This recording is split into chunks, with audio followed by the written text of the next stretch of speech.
오늘 함께 나누실 말씀은 요한계시록 1장 7절부터 8절까지의 말씀입니다. 제가 봉독하겠습니다. 볼지어다 그가 구름을 타고 오시리라.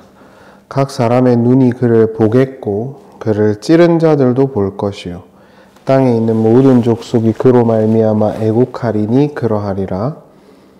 아멘. 주 하나님이 이르시되 나는 알파와 오메가라. 이제도 있고 전에도 있었고 장차 올 자요 전능한 자라 하시더라. 아멘. 우리가 지난 시간 삼위일체에 대한 신앙 고백을 함께 나누었습니다. 하나님의 역사와 하나님의 존재를 인간이 서술한다는 건 불가능한 일이지 않겠습니까? 다만 우리가 하나님을 믿고 또 고백할 적에 있어서 그건 아니지라는 확실한 그 컨센서스, 합의, 선이라는 게 필요할 것입니다. 왜냐하면 많은 인간들이 상상력과 오해를 가지고 하나님을 믿고 가르칠 수 있기 때문이죠. 그러한 기능을 수행하기 위해서 그러한 합의를 또 그러한 선들을 세우기 위해서 많은 신학자들과 교부들이 노력을 했고 그 결과로 나온 것들 중 하나가 삼위일체에 대한 신앙 고백인 것입니다. 제가 책의 한 대목을 소개를 해드릴게요. 그러나 무엇보다도 이 모든 비평가가, 여기서 말하는 비평가는 계몽주의 신학자들을 말해요. 분명하게 주장한 것은 신약 성서가 삼위일체 교리나 그리스도의 신성처럼 기독교 전통이 주장해온 교리를 분명하게 밑받침하지 않는다는 것이다. 제가 최근에 읽고 있는 그 존 바턴이 쓴 성서의 역사라는 책의 일부를 발췌한 것입니다. 이 사람의 주장은 아닌 것 같고요. 계몽주의 이후의 신학을 서술하면서 이 사람이 소개한 대목입니다. 계몽주의 이후에 스피노자, 유대인이죠. 그리고 여러분들이 아시는 그 철학자 스피노자가 맞습니다. 그 스피노자를 위시한 많은 자유주의 신학자들은 삼위일체를 성경이 주장하지 않는다라고 주장을 했다고 소개를 해요. 이것은 당연히 저의 입장에서는 전혀 동의가 되지 않는 주장입니다. 왜냐하면 신약 성경에서 삼위일체를 고백할 수 있는 그 신비를 표현하고 있는 대목들이 너무 많기 때문이죠. 그래서 이 책에서 그 계몽주의 신학자들이 뭐 그걸 신학이라고 해야 될지 모르겠는데요. 이런 사람들이 이제 주장한 그 신약 성서의 구절이라고 내놓은 게 요한일서 한 구절이었어요. 이 외에는 거의 없다. 뭐 이런 식으로 설명을 했던 것 같아요. 그러나 그건 굉장히 편집되고 편협한 사고입니다. 신약 성경에서는 굉장히 많은 삼위일체 그리고 그 신비에 대한 표현과 고백 그런 것들이 있다고 볼 수 있겠죠. 당연히. 그리고 그 중에 대표적인 것 하나가 뭐냐 하면 우리가 지난번에 살펴봤던 요한계시록 1장 4절인 것입니다. 그리고 조금 더 나아가서 오늘 본문에서도 보시면 이러한 삼위일체에 대한 고백을 충분히 우리가 추론할 수 있는 흔적들도 있습니다. 그러니까 삼위일체에 대해서 부정을 한다거나 그것이 성경적으로 빈약하다, 논리적으로 이렇게 말하는 건 저는 전혀 동의가 되지 않습니다. 거룩하신 성삼위일체 하나님의 함께하심과 그 존재와 그분께 대한 신앙 고백으로 신자는 안전했고 늘 안전할 것입니다. 오늘은 예수님께서 언제 오실까에 대한 이야기를 함께 나누어 보도록 하겠습니다. 요한계시록 1장 7절을 보시죠. 볼지어다 그가 구름을 타고 오시리라. 각 사람의 눈이 그를 보겠고 그를 찌른 자들도 볼 것이요 땅에 있는 모든 족속이 그로 말미암아 애곡하리니 그러하리라. 아멘. 그 헬라어 동사를 분석해 보면 오실이라 그게 현재 형태입니다. 그러나 나머지 동사들은 전부 다 미래 형태예요. 그래서 한글 개역 성경은 오고 계시다가 아니라 오시리라 라고 번역을 한 것 같습니다. 그러나 모든 시제는 연결되어져 있다는 걸 조금 이해해서 이 대목을 이해하는 것이 맞을 것 같아요. 예수님께서 나타나심이라는 것은 지금도 분명하게 이루어지고 있는 것이고 점진적으로 드러나고 있는 것이고요. 그리고 그 최종적인 순간이 분명히 있을 것이라는 것입니다. 이 점진적이면서 최종적인 재림에 대한 이해가 붙어서 이해되어져야 될 것 같아요. 오늘날 많은 그 사이비 이단 집단들은 예수님께서 언제 오실까 여기에만 재림신앙에 대한 어떤 이해와 고백을 담아서 드리지 않습니까? 그러나 성경에서는요, 예수님께서 끊임없이 지금도 역사하고 계시고 나타나고 계시고 임재하고 계시다고 말하고 있어요. 그리고 그러한 예수님의 점진적인 그 나타나심과 역사하심이 최종적으로 드러나게 되는 순간이 있을 거라고도 말합니다. 그래서 이 두 가지가 붙어 있다고 보는 게 맞습니다. 여러분들이 아시겠지만 그 중학영문법 책을 보면요, 영어를 애들한테 가르치다가 보면은요, 그 왕래발작 동사는 가까운 미래까지는 현재형이 대체한다라고 설명이 돼 있어요. 그러니까 너무 당연한 거잖아요. 예를 들어서 내가 수원에 7시까지 갈게 이러면 6시에 출발을 하지 않습니까? 그래서 가까운 미래는 현재형으로 대체를 하게 돼 있어요. 그게 진행적 의미가 있다라는 것입니다. 그런데 우리는 이제 뭐라 해야 될까요? 영어 문법 또는 이제 우리가 이해 속에서는 이게 시제가 단절돼 있죠. 과거, 오늘, 미래 이게 단절돼 있는데 그게 아니라 이렇게 붙어서 이루어지는 것이라는 겁니다. 그래서 여기서도 그가 오시리라 이렇게 말할 때 오시고 계시다라는 현재적 의미가 포함되어 있는 거예요. 그렇다고 해서 그거에만 방점을 찍어놓고 봐봐 예수님께서 오실 거라는 건 미래형이 아니라 지금 오고 계시다니까, 그러니까 최종적인 주님의 어떤 나타나심은 없어 라고 말하는 건 영지주의자들이 하는 말이고요. 지금 예수님께서 임재하시고 나타나시는 게 뭐가 중요해요? 반드시 그때 그날 나타나실 거야 에만 매몰되어 있는 건 시한부 종말론이에요. 그러니까 이 둘 중에 하나만 우리가 생각을 해서 선택을 하면 양발로 걷는 게 아니라 한 발로 걷는 거예요. 장애스러운 신앙 고백이 나온다고요. 그러니까 항상 붙여서 이해하셔야 됩니다. 주님께서 지금도 교회를 치리하시고 돌보기 위해서 오시고 있고, 그리고 그 예수님의 역사와 임재하심이 언젠가 반드시 물리적으로 최종적인 선언을 위해서 나타나실 것이고, 이게 같이 있어야 돼요. 그러니까 신자는 언제 예수님이 오실까 이게 아니라 지금도 예수님께서 역사하고 개입하고 계시다. 누구에게? 교회들에게. 제가 좀 이따가 증거를 찾아드릴 거예요.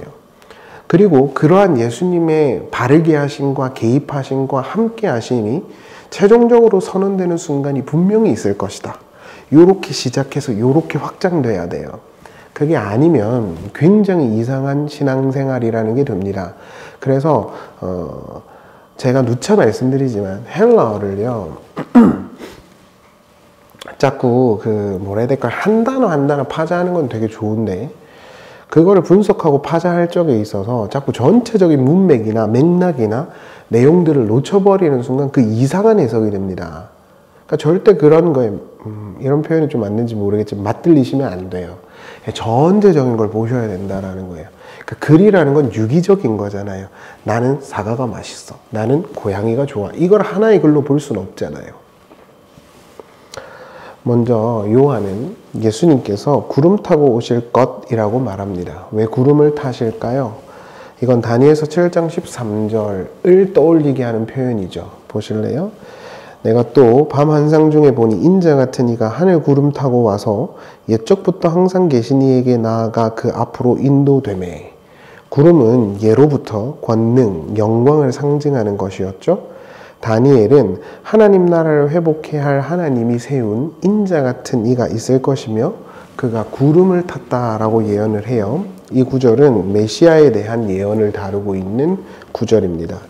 따라서 정리하면 예수님께서 구름 타고 오실 거야 라는 말은 구름을 타고 예수께서 오심은 예수가 다니엘이 예언한 그 하나님 나라를 이 땅에 이루기 위해서 하나님께 권위와 영광을 부여받은 메시아이시다라는 것을 선언하는 것이겠죠.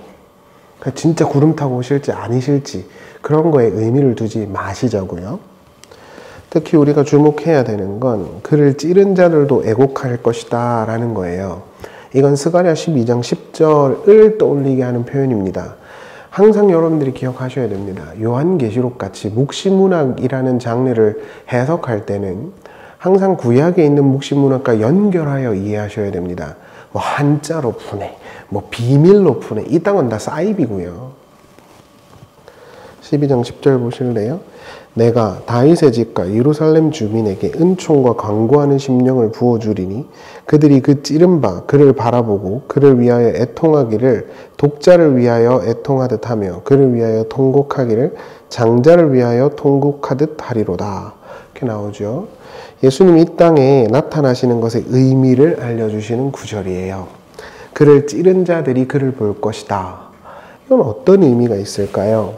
예수님께서 이 땅에 나타나셔서 그 영광 중에 드러나신다라는 것의 또 다른 의미는 아까 다니엘서를 봤고요.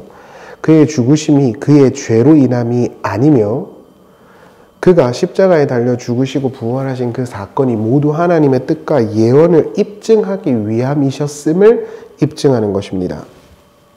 그래서 그를 찌른 자들도 그를 보면서 애통할 것이라고 말하는 것이죠. 예수의 죽음은 단순히 예수의 죄 때문이나 예수님의 어떤 실수 때문이 아니라 하나님 아버지의 뜻을 이루시기 위함이었다라는 걸 입증한다라는 거예요. 그래서 그를 찌른 자들도 그를 볼 거야, 그리고 후회할 거야, 회개할 거야 라고 말을 하는 거죠. 요한복음 19장 37절에도 이 의도를 담고 있는 내용이 등장해요. 보실래요? 이 일어난 것은 그 뼈가 하나도 꺾이지 아니하리라 한 성경을 응하게 하려 함이라. 또 다른 성경에 그들이 그를 찌른 자를 보리라 하였느니라. 이렇게 나오죠. 그러니까 따라서 예수님이 이 땅에 나타나심이라는 것은 그의 죽음이 그의 실수나 죄 때문이 아니라 하나님의 뜻과 하나님의 의를 이루기 위함이셨음을 말하는 것이고, 그걸 보는 이들이 그를 찌른 자들이 애곡하고 애통할 것이라고 말한 것입니다. 따라서 예수님께서 이 땅에 최종적으로 나타나신다라는 것은 하나님 아버지께서 예언하신 그 메시아이신 예수님께서 뿐만 아니라 예수 그리스도를 통해서 이루어진 모든 역사가 하나님의 의로 인함이라는 것을 입증하기 위함인 것입니다. 이 두 구절로 우리가 분석해 보면은요, 실제로 예수님께서도 마태복음 24장에서 요한계시록 1장 7절과 같은 표현을 그대로 설명하시죠. 보실까요? 마태복음 24장 30절입니다. 그때 인자의 징조가 하늘에서 보이겠고 그때 땅의 모든 족속들이 통곡하며 그들이 인자가 구름 타고 능력과 큰 영광으로 오는 것을 보리라. 예수님은 최종적인 심판과 하나님의 백성과 나라의 완성을 선포하기 위해서 반드시 나타나실 것입니다. 그러나 그 날과 그 시는 모릅니다. 알려고 하지 마세요. 그건 아버지께서만 아십니다. 그러나 그렇다고 해서 예수님께서 언제 나타나오실까? 그때 나타나오실 거야. 여기에 전복돼 있으면 안 돼요. 왜냐하면 요한계시록을 보면 지금도 예수님께서 간다, 가고 있어 라고 말하는 대목이 있거든요. 그래서 앞서도 제가 조금 길게 설명을 드린 게 재림에 대한 신앙 고백을 너무 시한부적 종말론에 입각해서 가지고 있으면 안 되고 영지주의자들의 그러한 식의 사고 속에서 이해되어서도 안 된다고 말씀을 드린 거예요. 요한계시록 2장 5절을 보세요. 그러므로 어디서 떨어졌는지를 생각하고 회개하여 처음 행위를 가지라. 만일 그리하지 아니하고 회개하지 아니하면 내가 내게 가서, 똑같은 단어의 알코마이예요. 내 촛대를 그 자리에서 옮기리라. 여기서 보면 내가 갈 거야 라고 말하는 건 우리가 소위 말하는 그런 최종적 어떤 완성의 선언의 감은 아니잖아요. 너가 회개하지 않으면 가서 내가 촛대 옮길 거야. 지금 이 심판적 선언을 하시는 거거든요. 현재적 의미에서 그 교회가, 그 에베소 교회가 회개하지 않으면 내가 가서 심판과 어떤 똑바로 된 처벌을 할 거야. 이런 의도가 있는 거잖아요. 16절을 보실래요? 그러므로 회개하라. 그리하지 아니하면 내가 내게 속히 가서, 똑같은 단어예요. 알코마이에요. 내 입의 검으로 그들과 싸우리라. 3장 3절 보실래요? 그러므로 내가 어떻게 받았으며 어떻게 들었는지 생각하고 지켜 회개하라. 말을 일깨지 아니하면 내가 도둑같이 이르니니 어느 때에 내게 이르는지, 똑같은 단어예요. 알코마이에요. 내가 알지 못하리라. 여기서 보시면 예수님은 7 교회들 가운데서 책망하는 이들에게 회개하지 않으면 내가 나타날 거야, 이렇게 말을 하고 계세요. 똑같은 단어입니다. 당연히 이는 교회에 잘못되고 왜곡된 것을 예수님께서 수정하시기 위해서 반드시 임재하실 것이라는 것을 함의하고 있는 것이죠.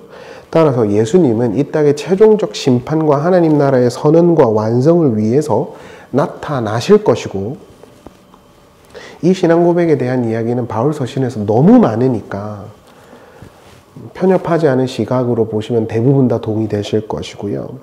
나타나실 것이고, 지금도 하나님께서 그 교회 그리고 그 백성들을 치리하시며 돌보시며 바른 길로 지도하시기 위해서 개입하실 것이라는 것을 함께 표현하고 있는 것이죠. 그렇죠?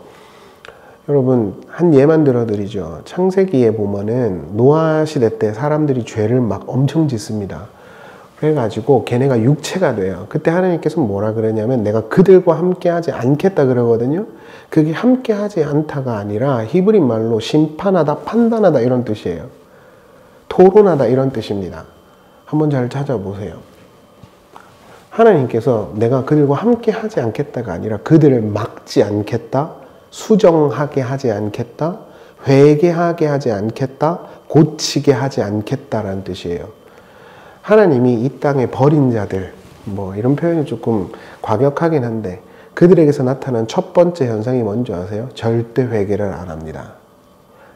자기들이 망하는 길로 가고 있는 걸 몰라요. 하나님 그냥 냅둡니다. 그게 심판이고 저주예요. 근데 교회는 그럴 수가 없잖아요. 그러니까 예수님께서 내가 갈 거야, 빨리 갈 거야, 가서 촛대 옮긴다, 말씀으로 싸운다, 이런 이야기를 하시는 거예요.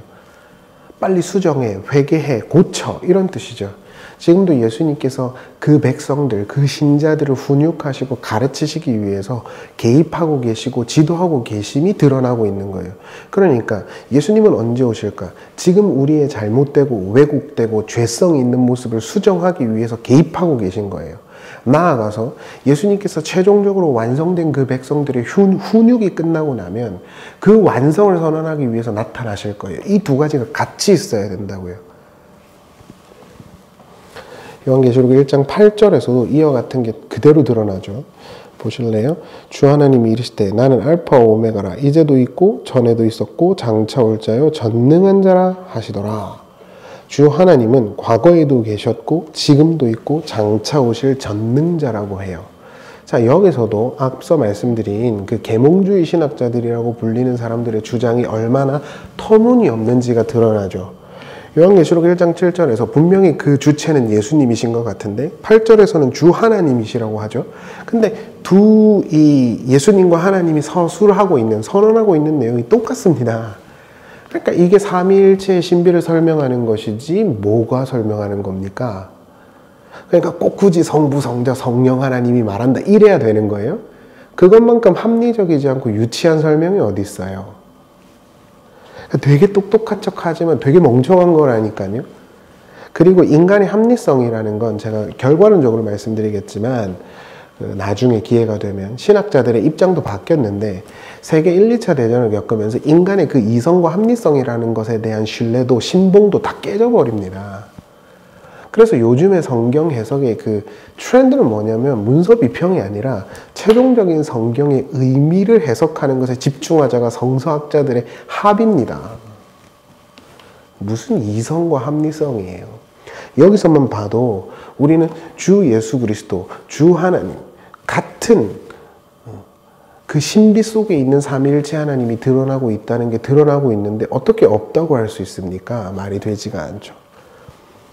성경을 잘 안 읽으니까 그런 소리 하는 거예요. 우리가 지난 시간에도 나누었지만 전에도 계셨고 지금도 계시고 장차 오실리라는 것은 여호와께 대한 서술적 고백입니다. 하나님은 모든 것을 시작하시고 마무리하실 분이시죠. 그러나 그 가운데서 지금도 역사하고 계십니다. 앞서 말씀드렸던 지금도 예수님께서 그 백성들을 치리하고 고치고 훈육하기 위해서 개입하고 계시다라는 내용도 함께 들어와 있다는 거예요. 앞서도 나누었지만 계몽주의 신학자 스피노자는 이신론의 대표적 인물이라고 해요. 이신론이라는 건 하나님이 이 세상을 만드시긴 하셨지만 개입하지 않는다는 자유주의 신학자들의 믿음입니다. 그걸 신학이라고 해야 되나요? 여하튼 그렇다고 해요. 그런 이들의 주장을 일축하고 있는, 묵살하고 있는 거예요. 하나님께서 이 땅을 만드셨을 뿐만 아니라 완성하실 건데 지금도 역사하고 계시다라는 거예요. 그런데 너무 감사한 건 그 하나님이 누구시죠? 판타크라토스, 전능하신 분이세요.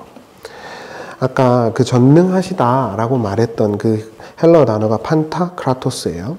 이걸 70인경, 그러니까 70인경이라는 건 구약이 히브리어잖아요. 그 히브리어를 헬라어로 이렇게 번역을 해놓은 버전을 70인경이라고 해요. 그 70인경에서 판타크라토스를 보면 대부분 다 만군의 여호와 할 적에 만군의라는 표현과 똑같이 씁니다. 하나의 예시를 들어드리죠. 예레미야 5장 14절이에요. 그러므로 만군의 하나님 여호와께서 이같이 말씀하시니라. 너희가 이 말을 하였은즉 볼지어다. 내가 내 입에 있는 나의 말을 불이 되게 하고, 이렇게 나오죠. 만군의 여호와, 이 표현이 그대로 들어와 있는 거예요. 구약 시절에 모든 것, 구약 성경에서 서술되셨던 홍해를 가르시고 모든 하나님의 백성들을 기적 가운데서 인도하셨던 그 하나님을 말합니다. 그 하나님께서 뭐라고 선언하셨습니까? 내가 너와 함께 할 거야. 내가 다 시작했으니까 완성할 건데 그 가운데도 내가 주관할 거야. 이야기를 하신 것입니다. 여러분, 제가 주일날에도 말씀드렸지만 하나님 한 분만을 목적하여 신앙생활하고 있는 이들은 이것만큼 위로가 되는 게 없을 것입니다. 1세기에 교회는 대부분 그랬습니다. 지금처럼 화려하지도 않고 대단하지도 않았죠. 물론 전 제국적인 박해가 기독교에게 있었던 건 아니었던 것 같아요. 이 시기에 대부분 간헐적으로 있었던 것 같습니다. 네로 대왕이 로마에 있는 기독교인들을 박해하는 식으로 간헐적으로 있었던 것 같아요. 그럼에도 불구하고 예수 믿는 것이 실질적인 피해가 굉장히 많았습니다. 이를테면 제가 좀 이따가 나중에도 말씀드리겠지만 신자들은 밴드에 가입을 못했어요. 그 당시에 상인 모임이었어요. 근데 그 상인 모임에 가입을 못했어요. 그러면은 대출을 못 받습니다. 그러면은 고리대금업자한테 가서 돈을 빌렸거든요. 이자율이 50%, 60% 되는데요. 그러면 이것만 해도 엄청나게 큰 손실이잖아요. 밴드에 들어가려면 황제를 숭배하는 서약을 하고 들어가는 건데 그걸 안 했단 말이에요. 그러니까 기독교인들은 굉장히 그냥 삶적으로도 힘든 구조 속에 있었을 것입니다. 그럼에도 불구하고 그들이 믿음 생활을 잘 해내고 있었죠. 그때 요한을 통해서 하나님께서 편지를 하시는 거예요. 괜찮아. 너네가 지금 힘들고 어렵겠지만 나 만군의 여호와야. 내가 지금도 너와 함께하고 있어. 주 예수님께서 말씀하시기를 내가 너희에게 가서 너희를 구원하고 완성해서 내 나라로 데려갈 거야. 뿐만 아니라 지금도 내가 너희와 함께하고 역사하고 임재하고 있어. 그게 그들에게 위로가 되는 것입니다. 제가 지난 시간에도 말씀드렸지만 요한계시록의 언어에 따르면 성령 충만함을 구해서 방언을 하는 게 성령 충만이 아니고요. 하나님의 바른 말씀과 그분께 대한 올바른 신앙 고백을 갖고 있으면 성령이 그를 충만하게 붙들고 있는 것입니다. 일곱 영이신 성령께서. 마찬가지죠. 너무 힘들고 어려운 시대를 살았지만 그들에게 위로가 되는 건 예수 그리스도의 복음과 재림이었고 하나님 아버지의 전능하심이었습니다. 그게 우리에게 위로가 된다면 우리도 똑같은 요한계시록의 신자라 할 수 있겠죠. 우리가 믿는 하나님은 우리의 모든 삶을 자신의 뜻대로 이루어 가실 것입니다. 그리고 우리에게 잘못되고 왜곡된 것, 하나님 아버지의 백성으로서 올바르지 않은 것을 수정하게 하시기 위해서 개입하실 것입니다. 그리고 치리하실 것이고 통치하실 것입니다. 여러분 꼭 기억하십시오. 신자가 가장 두려워할 때는 하나님 아버지의 바른 말씀을 떠나 있는데도 잘 될 때입니다. 그 하나님께서 우리와 지금도 함께하고 계시며 지금도 역사하고 계시고 그리고 최종적으로 나타나서 우리가 그분과 함께 영원히 살게 되어지는 그 순간이 있을 것입니다. 그걸 바라보고 우리는 뚜벅뚜벅 걸어가는 거예요. 빌립보서 3장 20절 바울의 고백처럼 주 예수 그리스도의 나타나심을 학수고대하는 것, 그게 신자, 하늘의 시민권을 가진 이들의 특권이잖아요. 제발 시한부적 종말론에 너무 두려워 떨지 마십시오. 믿음이 있는 자들에게는 그날이 도적과 같을 수 없을 것이기 때문입니다. 다만 영지주의자들처럼 단순히 오늘의 의미만 두고 뭔가 깨달음의 의미를 두고 예수의 최종적 완성과 그분의 재림을 부인하는 그러한 식의 논리도 동의하시면 안 됩니다. 예수님은 지금 우리와 함께 하고 계시고 장차 우리와 영원히 함께 하시기 위해서 이 육체, 물리적인 구조를 벗어나 새로운 영원한 묵시의 세상으로 우리를 끌고 가시기 위해서 나타나실 것이기 때문입니다. 그 약속을 믿고 우리가 하나님 한 분만을 위로와 소망으로 두고 살아야 합니다. 그게 요한계시록이 선언하는 위로요 복음인 것입니다. 기도하시겠습니다. 하나님 아버지, 우리에게 지금도 개입하셔서 우리를 올바른 길로 인도해 주시고 당신의 뜻과 당신의 나라를 이루시기 위해서 역사하여 주시옵소서.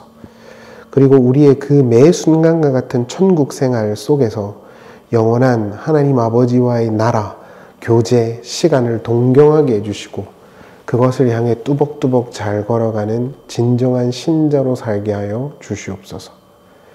모든 설교를 듣는 분들에게 주님의 평화와 은총이 함께 해주시기를 바라며 예수님의 이름으로 기도합니다. 아멘.